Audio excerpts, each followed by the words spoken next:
ফেব্রুয়ারি মাস শুরু হতেই ভালোবাসা যেন নতুন করে রঙিন হয়ে ওঠে।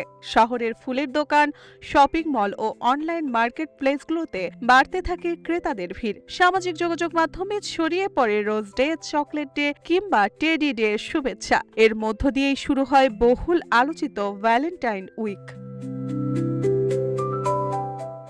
ভ্যালেন্টাইন্স ডে এর ইতিহাস শিকড় প্রথিত প্রাচীন রোমে। খ্রিস্টীয় ৩য় শতকে রোমান সম্রাট ক্লডিয়াস দ্বিতীয় সৈন্যদের বিয়ে নিষেধ করেছিলেন। তার ধারণা ছিল অবিবাহিত পুরুষরাই ভালো যোদ্ধা। এই নিষেধাজ্ঞার বিরুদ্ধে গিয়ে খ্রিস্টান যাজক সেন্ট ভ্যালেন্টাইন গোপনে প্রেমিক প্রেমিকাদের বিয়ে দিতেন। এরই পরিণতিতে তাকে কারাবন্দী করা হয় এবং ১৪ ফেব্রুয়ারি মৃত্যুদণ্ড দেওয়া হয়। সময়ের প্রবাহে সেন্ট ভ্যালেন্টাইন প্রেম ও ত্যাগের প্রতীকে পরিণত হন।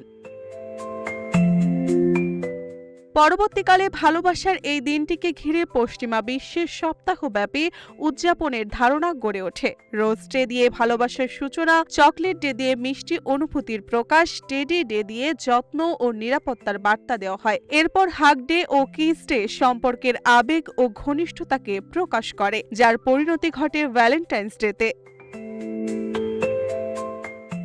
বর্তমান সময়ে ভ্যালেন্টাইন্স উইক কেবল প্রেমিক প্রেমিকার মধ্যে সীমাবদ্ধ নয়, বন্ধু, স্বামী, স্ত্রী কিংবা পরিবারের সদস্যদের প্রতিও ভালোবাসা জানানোর উপলক্ষ হয়ে উঠেছে দিনগুলো। একই সঙ্গে এই সময়টিতে ফুল, চকলেট উপহার ও কার্ডের বাজারে বাণিজ্যিক তৎপরতা দেখা যায়।